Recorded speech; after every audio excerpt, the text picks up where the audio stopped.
Hello, my name is Trevor Mazzucchelli. My presentation considers the implications, present challenges and future directions of Stepping Stones Triple P. First of all, I'd like you to know that I'm coming to you from Wodjuk, where I pay my respect to elders past, present and emerging. Also to disclose that I am a co-author of Stepping Stones Triple P and receive some royalties from the dissemination of the program. I wish to acknowledge the contributions of my colleagues Lisa Studman and Matt Sanders, as well as the many parents, practitioners and researchers who have given their time and expertise to help with the development and evaluation of Stepping Stones. Also, special thanks to Jean Wostencroft and Bruce Tong for their contributions to this presentation. So, where have we been? What have we been doing recently? And what are we planning next? Stepping Stones can be considered to be 2 decades old. It commenced with work on our standard individually delivered intervention materials and a foundation efficacy trial. When our initial randomised controlled trial found improvements in child and parent functioning, our intervention materials were published in 2003, and we subsequently set out a research agenda in a paper in 2004. The acceptability and relevance of Stepping Stones was subsequently confirmed for autistic children, children with cerebral palsy, as well as children with acquired brain injury. Numerous intervention trials followed, as well as resources for other levels of the system as these accumulated evidence to support them. Research trials were undertaken not just in Australia, but Germany, the Netherlands, Japan, the United Kingdom, the United States, and Ireland.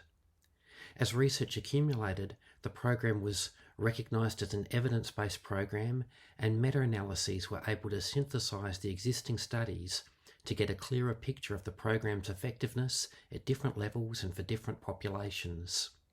In 2018, the initial results of the first population trial were published, which tested the effectiveness of the entire system across multiple states in Australia. We've been active in responding to the COVID crisis and are continuing to work to establish the mechanisms by which the intervention is effective. Currently, 9,120 practitioners from 35 countries have been trained to deliver Stepping Stones, and over 75,000 families have benefited. In the most recent meta-analysis, which included the results from 29 independent evaluations, Anderson found that the bulk of the research has been done with Level 4 group Stepping Stones, such that this program can be considered a well-established program in its own right. The remaining interventions seem to produce similar outcomes of a similar magnitude, but because there have been fewer replications, currently remain in the probably efficacious category. In terms of the real-world application of the entire Stepping Stone system, using an existing disability services workforce, the outcomes were very similar to the controlled research trials. Children's behaviour improved, parent behaviour became more positive and less coercive, parents became less stressed and felt more in control. Importantly, making Stepping Stones available to disability service workers substantially increased the proportion of parents with concerns about their children's behaviour who received support for these concerns. Also, the program was found to be cost-effective. Parents were better off financially after they participated in Stepping Stones, as they didn't need to take as much time off work to look after their children.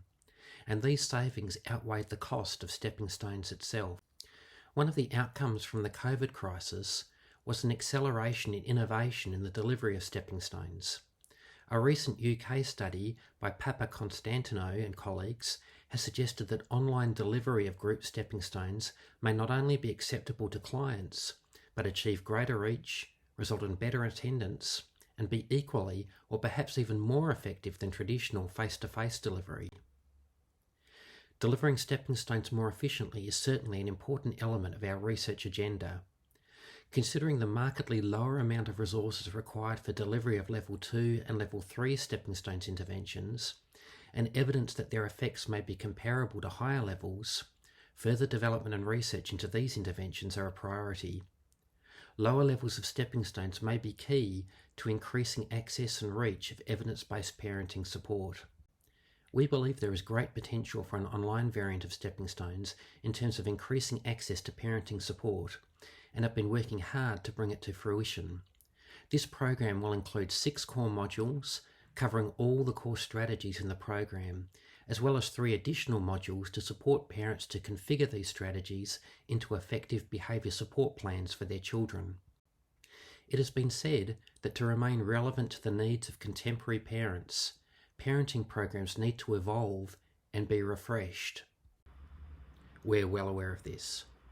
The video materials used in Stepping Stones are now 20 years old, and a lot has changed in that time. For instance, the American Association on Mental Retardation, the leading association around thinking about disability and the provision of supports, changed its name to the American Association on Intellectual and Developmental Disabilities and published its 11th edition of its definition manual in 2010. The Diagnostic and Statistical Manual of Mental Disorders published its 5th edition in 2013, in which it made numerous changes to its taxonomy of developmental disabilities, and follows this with a text revision in 2022. Also, the neurodiversity movement, based on the philosophy that different ways of thinking and behaving should be embraced and are natural variations of being human, has gained popular currency in recent years. We have been using Sanders and Kirby's model for program design, testing and refinement to guide our work in revising the Stepping Stones video and written resources. We have reviewed published qualitative acceptability and social validity research on Stepping Stones, as well as solicited feedback from consumers, practitioners and trainers to inform changes to the language, examples and activities. The result will be resources with updated definitions that use contemporary disability language, has increased representation of cultural and neurodiversity, is more colourful and affirming, has better examples of applications of parenting strategies, better music, and a greater age range of children. One of the challenges we face is catering for the huge amount of diversity and disability. Although many of the behavioural and emotional difficulties seen by parents of children with a disability are common across different disabilities, it's important to acknowledge that some do bring specific issues that need to be addressed. We're trying to reflect this in the examples in our video materials, but we also have additional resources for a range of different disabilities. There is an international trend towards personalisation in social care, which aims to increase choice and control over services and supports. In Australia, the introduction of the National Disability Insurance Scheme has seen a shift away from block funding of disability services to a personalised approach that provides individually tailored packages of services. Although this new approach can have benefits for the person with a disability, there is emerging evidence that it has resulted in a reduction in the provision of parenting support in favour of individually delivered therapy services. For children with a disability, it is parents who decide how their funding will be spent, so it is parents who have to be aware that parenting support will benefit their child, and that children may benefit more from parents getting support than their child receiving individually delivered therapy services. This speaks to the importance of a communication strategy to get the message out, and we are working on this along with like-minded colleagues in Australia's Parenting and Family Research Alliance. It's definitely the case that children practice and learn skills in the activities and daily routines of their everyday life, skills that can transform the quality of their life. Parents are at the centre of a child's early learning and have the potential to make a huge impact in children's development.